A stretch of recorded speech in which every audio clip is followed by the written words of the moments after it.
HB 3138 is introduced as the Free to Speak Act, but the irony is immediate. The bill does not expand speech, it restricts it. According to the bill text and legislative summaries, HB 3138 prohibits school employees from using any name other than the student's legal name or a derivative without parental permission. Prohibits school employees from using pronouns inconsistent with the student's sex assigned at birth without parental permission. Prohibits adverse employment action against staff who refuse to use a student's pronouns. Prohibits disciplinary actions against students who refuse to use another student's pronouns. Creates a private cause of action, meaning families can sue schools, teachers, or districts. This is not a free speech bill. It is a state-mandated misgendering bill. It is a bill that elevates one group's rights to refuse over another group's right to exist.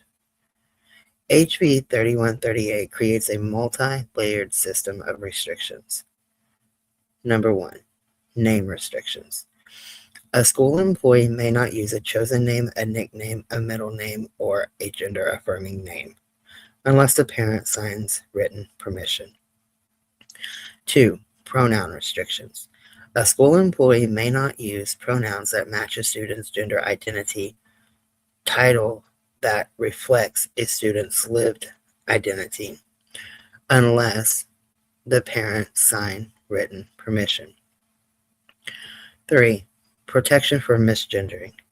The bill prohibits adverse employment action against staff who refuse to use a student's pronouns, disciplinary action against students who refuse to use another student's pronouns.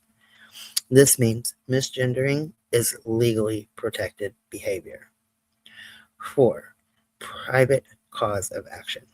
Parents can sue teachers, counselors, administrators, or districts for violating the bill. This creates a chilling effect across the entire school system. How HB 3138 targets LGBTQ plus students. It forces misgendering. Transgender and non-binary students cannot be addressed by their correct pronouns unless their parents approve. If their parents are unsupportive, the school is legally required to misgender them. This is not neutral. This is harm. It outlaws social transition at school. Social transition, using a name and pronoun that match one's identity, is a medically recognized evidence-based support for transgender youth. HB 3138 makes social transition impossible without parental consent. For students who are closeted, unsafe at home, exploring their identity, or living with unsupportive parents, this bill removes their only safe space. It increases bullying. Because the bill protects students who refuse to use another student's pronouns, it emboldens bullies, harassers, and students who want to target their LGBTQ plus peers. The law becomes a shield for cruelty. It removes teachers' protection. Teachers who support LGBTQ plus students can be sued. Teachers who misgender students are protected. This flips the ethics of education upside down. It damages mental health. Forced misgendering is linked to depression, anxiety, self-harm, and suicide. HB 3138 mandates a practice known to harm LGBTQ plus youth.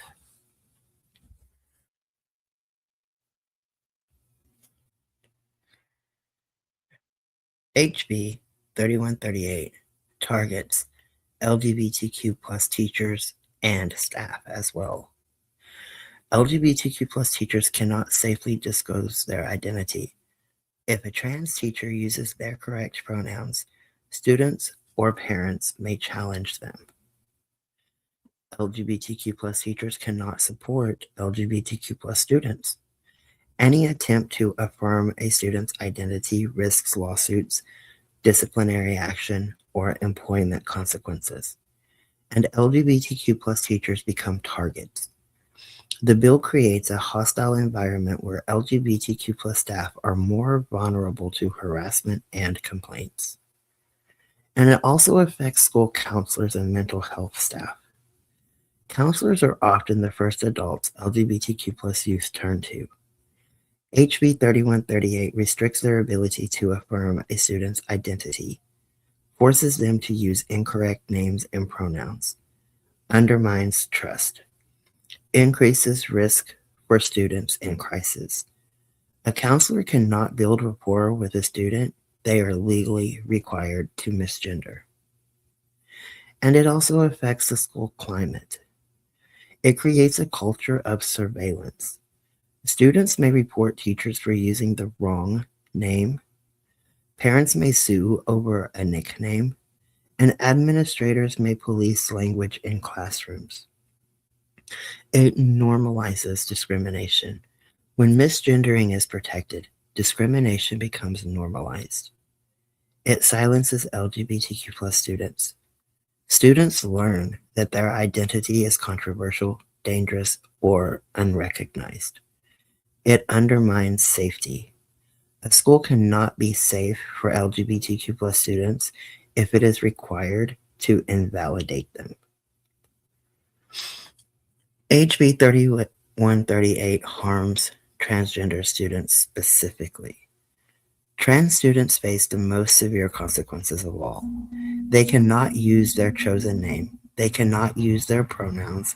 They cannot be affirmed by teachers. They cannot be protected from misgendering, and they cannot report harassment without risking further harm. HB 3138 is a direct attack on transgender existence in schools. But how does HB 3138 interact with other Oklahoma bills?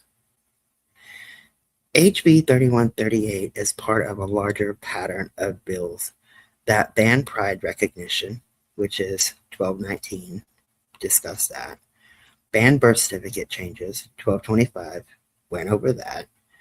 Ban DEI and higher education, which is 1289, 3132, and 3134. And ban gender affirming care, HB 3130. HB 3138 is the K-12 identity erasure bill in this pattern. It ensures that LGBTQ plus youth cannot be recognized in a classroom. But it also affects people outside of the community. Nicknames become bureaucratic. Teachers cannot use Bobby for Robert, Missy for Melissa, John for Jonathan, or Liz for Elizabeth without parental permission. This creates paperwork, confusion, and fear of lawsuits. Students lose autonomy. A student who prefers a middle name or a shortened name loses that choice. Teachers face legal risk for innocent mistakes. A substitute teacher who uses a nickname could be sued. School climate becomes hostile. Students learn that identity is dangerous, mistakes are punishable, and peers can weaponize the law.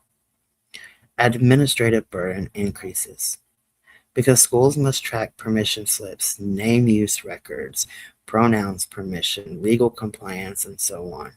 And this drains resources from actual education. Free speech is not expanded, it is restricted. This bill claims to protect speech, but it actually restricts teacher speech, restricts student speech, restricts identity expression, and restricts supportive communication. It is a censorship bill disguised as a free speech bill. HB 3138 is not about free speech. It is about state-mandated misgendering, about silencing LGBTQ plus youth. It is about punishing supportive teachers. It is about empowering discrimination. And while LGBTQ plus students feel the sharpest edge, the bill reshapes the entire school environment, making it more rigid, more fearful, and less humane for everyone.